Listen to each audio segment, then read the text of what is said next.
కారం రంగు రుచితో ఉంటుంది. ఆచి మిరపపొడి అదరగొట్టే కారం రంగు రుచి.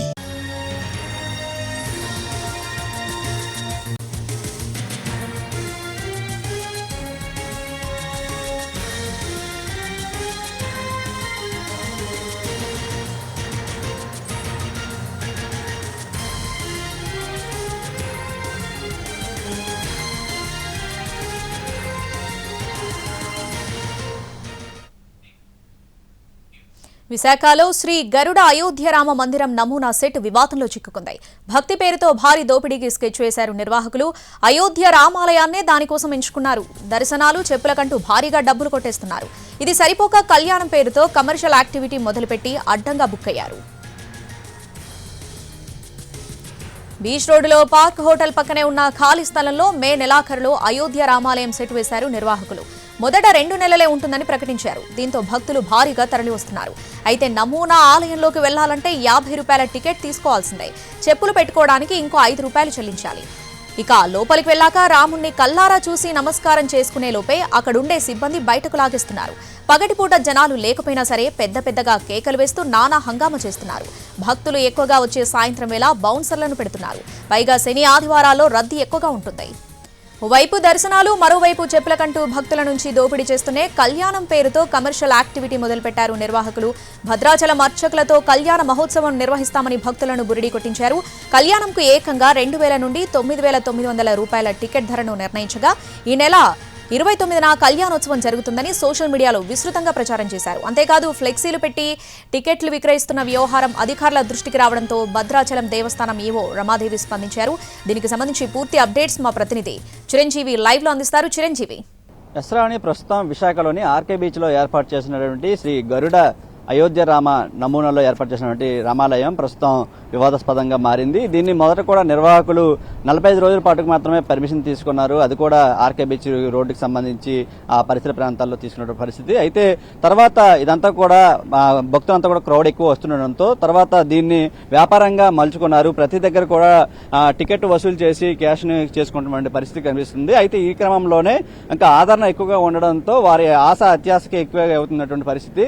ఎందుకంటే ఈ నెలాఖరులో 29వ తేదీన ఇక్కడ మనం చూస్తున్నటువంటి ఈ సెట్ ఏదైతే రామాలయం సెట్ వేశారో ఇక్కడ కళ్యాణం సీతారాముల కళ్యాణం చేస్తామని చెప్పి అందుకు కూడా 2,999 రూపాయలు టికెట్లు కొనుక్కోవాలని చెప్పి సోషల్ మీడియాలో విస్తృతంగా ప్రచారం చేశారు. అయితే దీనికి సంబంధించి భద్రాచలం నుంచి వేద పండితులు వచ్చి కళ్యాణం జరిపిస్తారు కనుక భక్తులంతా కూడా భారీ స్థాయిలో ఆ టికెట్లన్నింటినీ కూడా కొనుక్కోవడం జరిగింది.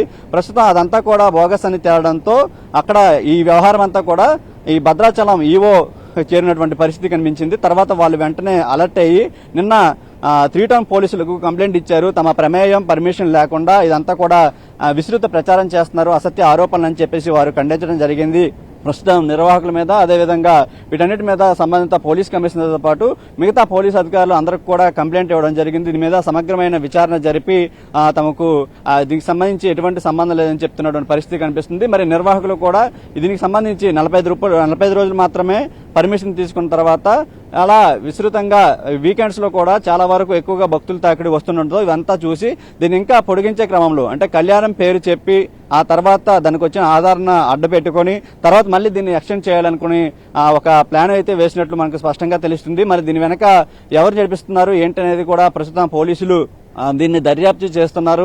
అయితే కళ్యాణం అనేటువంటిది ఏమీ కూడా జరగట్లేదు, అయితే తమకి సంబంధించి ఎటువంటి పర్మిషన్ తీసుకోలేదు అని చెప్పేసి దీని మీద ఫిర్యాదు ఇవ్వడం కూడా జరిగింది. మరోవైపు భక్తుల నుంచి కూడా విపరీతంగా డబ్బులు వసూలు చేసి దీన్ని ఎలా కంటిన్యూ చేస్తున్నారు. పర్మిషన్ ఒకదానికి తీసుకుని తర్వాత మిగతా కార్యకలాపాలన్నీ కూడా అక్రమంగా చేస్తున్నట్లు కూడా మనకి తెలుస్తుంది. మరి దీని మీద నిర్వాహకులు ఏ విధంగా స్పందిస్తారో తెలియాల్సి ఉంది. మరోవైపు హిందూ సంఘాలు కూడా ఆగ్రహం వ్యక్తం చేస్తున్నాయి. ఎందుకంటే భక్తులంతా కూడా మనం రామాలయం సెర్చ్ ఇక్కడ వచ్చిన తర్వాత వారికి చాలా వరకు ఇబ్బందులు గురి చేస్తున్న పరిస్థితి.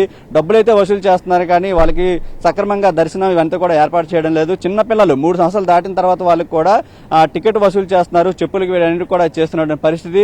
అయితే దీన్ని కేవలం ఒక ప్రదర్శన స్థలంగానే ఏర్పాటు చేసినప్పటికీ తర్వాత ఇక్కడ ఈ భక్తులు తాకిడి ఎక్కువగా వస్తుండడంతో అదంతా చూసి ఈ 2,999 రూపాయలు పెట్టి కళ్యాణం టికెట్లు కూడా విక్రయించే ఇది కూడా ప్రాసెస్ జరుగుతుందని చెప్పి సోషల్ మీడియాలో విస్తృతంగా ప్రచారం జరిగింది. దీంతో ఇది భద్రాచలం ఆలయానికి సంబంధించినటువంటి అధికారులకు చేరడంతో వాళ్ళు వెంటనే అలర్ట్ అయ్యి తర్వాత వాళ్ళు కూడా చాలా దగ్గర నుంచి కూడా ఫోన్లు వచ్చాయి, ఇలా ఇక్కడ కళ్యాణం జరిపిస్తున్నారు, తమకు కూడా అవకాశం కల్పించాలని చెప్పడంతో వాళ్ళంతా కూడా అవాక్కయ్యారు. తర్వాత వెంటనే తేరుకొని 3 టౌన్ పోలీసులకు చేరుకుని ఇక్కడ కంప్లైంట్ ఇచ్చారు. తమ యొక్క ప్రమేయం పర్మిషన్ లేకుండా ఇదంతా చేస్తున్నారు, దీనికి మాకు ఎటువంటి సంబంధం లేదని చెప్పి వాళ్ళు కూడా వివరణ ఇచ్చినటువంటి పరిస్థితి కనిపిస్తుంది. మరి దీని మీద పోలీసులు అయితే ఫిర్యాదు అందుకున్నారు. దీనికైనా నిర్వాహకులను తమదైన శైలిలో విచారణ కూడా చేయనున్నారు. ఎందుకంటే ఇది గత 2 నెలల నుంచి కూడా జరుగుతుంది. ఈ నెలాఖరికి దీని గడువు ముగిసే అవకాశం కూడా కనిపిస్తుంది. తర్వాత దాన్ని ఎక్స్టెండ్ చేయడానికి కూడా వీళ్ళు ప్లాన్ వేస్తున్నారు. ఈ క్రమంలోనే ఈ కళ్యాణం పేరున అడ్డు పెట్టుకుని 2,999 రూపాయల టికెట్లు కళ్యాణం చేస్తున్నాము. దానికి కూడా స్వయంగా భద్రాచలం నుంచి వేద పండితులు వస్తున్నారు. వాళ్ళ చేతుల మీదే కళ్యాణం జరుగుతుంది కాబట్టి భక్తులంతా కూడా భారీ సంఖ్యలో హాజరవుతారని కూడా వాళ్ళు ప్లాన్ వేయడం జరిగింది. ఇదంతా కూడా ఒక కమర్షియల్ వేదికగా జరుగుతున్నటువంటి ప్రాసెస్. అయితే దీని వెనక ఎవరు ఉన్నారు ఏంటనేది కూడా తెలియాల్సి ఉంది. మరోవైపు ఇక్కడికి వచ్చినటువంటి ఎవరైనా వస్తే తమ వెనక రాజకీయ నాయకుల ప్రోద్బలం ఉంది, వాళ్ళంతా కూడా ఉన్నారని చెప్పేసి వీళ్ళంతా కూడా చేస్తున్నటువంటి పరిస్థితి కనిపిస్తుంది. ప్రస్తుతం అయితే ఇదంతా కూడా మనం చూస్తున్నాం. విశాఖలో గత 2 నెలల నుంచి కూడా ఇదంతా కూడా చాలా ఆదరణ పొందినటువంటి ప్రాంతంగా తెలుస్తుంది. శని ఆదివారాలు అయితే ఇసుకేస్తే రాలంటే జనం ఇక్కడ వస్తుంటారు. చాలా వరకు ట్రాఫిక్ కూడా ఇబ్బందులు ఎదుర్కొంటున్న పరిస్థితులు నెలకొంటున్నాయి. ఈ క్రమంలోనే ఇదంతా కూడా వాళ్ళు పర్టికులర్ గా అబ్జర్వ్ చేశారు, ఇంకా దీనికి ఆదరణ వస్తుందని చెప్పి. అయితే దేవుడి పేరుతో వ్యాపారం అనేది చేయడం పట్ల ముఖ్యంగా హిందూ సంఘాలు అనేవి చాలా ఆగ్రహం వ్యక్తం చేస్తున్నారు. ఎటువంటి పర్మిషన్ లేకుండా స్వయంగా ఈ భద్రాచలం రాముడి కళ్యాణం చేపిస్తామని చెప్పేసి వీళ్ళు ఇచ్చేస్తున్నటువంటి పరిస్థితి కనిపిస్తుంది. మనం ప్రస్తుతం చూస్తున్నాం. ఈ సెట్ అంతా కూడా సేమ్ ఏదైతే అయోధ్య రామ్కి ఎలా ఉందో లోపల కూడా బాలరాముడు అంతా కూడా ఏర్పాటు చేయడంతో భక్తులంతా కూడా చాలా వరకు ఆకర్షితులయ్యారు. వాళ్ళ ఆకర్షణని దీన్నంతా కూడా వీళ్ళు క్యాష్ చేసుకునే ప్రయత్నం అయితే చేస్తున్నటువంటి పరిస్థితి కనిపిస్తుంది.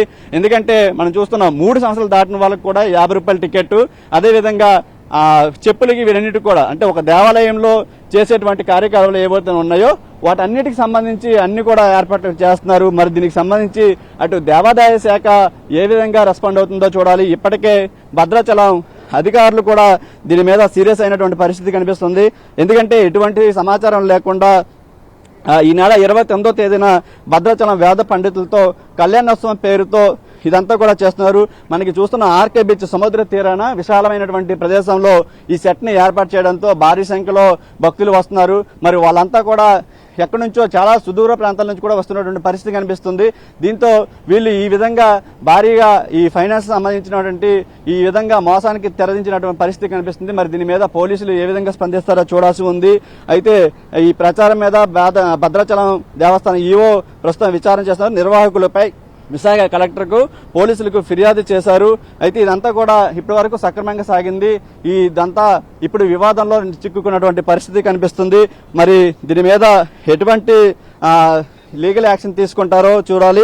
ఒకవైపు దేవాదాయ ధర్మశాఖ 30/87 సెక్షన్ ప్రకారం నియమ నిబంధనలకు విరుద్ధంగా ఉందంటూ ఆ ఫిర్యాదు కూడా పెట్టారు. అయితే మరి ప్రస్తుతం ఈ సంబంధించి ఎలాంటి చేస్తారో చూడాల్సి ఉంది. ముఖ్యంగా ఈ నిర్వాహకుల మీద ఎటువంటి చర్యలు తీసుకుంటారో చూడాలి. ఎందుకంటే భద్రాచలం సీతారాముల కళ్యాణం ఇక్కడ జరిపిస్తామని చెప్పేసి చాలా మందికి ఇప్పటికే సోషల్ మీడియా వేదికగా ప్రచారం చేసి టికెట్లు కూడా అమ్మినట్టు తెలుస్తుంది. మరి ఇదంతా ఓవరాల్ ఎపిసోడ్ లో నిర్వాహకులు ఏం చేయాలనుకుంటున్నారు, వారి మీద ఎటువంటి చర్యలు తీసుకుంటారు అనేది ప్రస్తుతం హిందూ సంఘాలు కూడా ఆరోపణలు చేస్తున్నారు. వాళ్ళు కూడా డిమాండ్ చేస్తున్నటువంటి పరిస్థితి కనిపిస్తుంది. Right Chiranjeevi, thanks for the updates.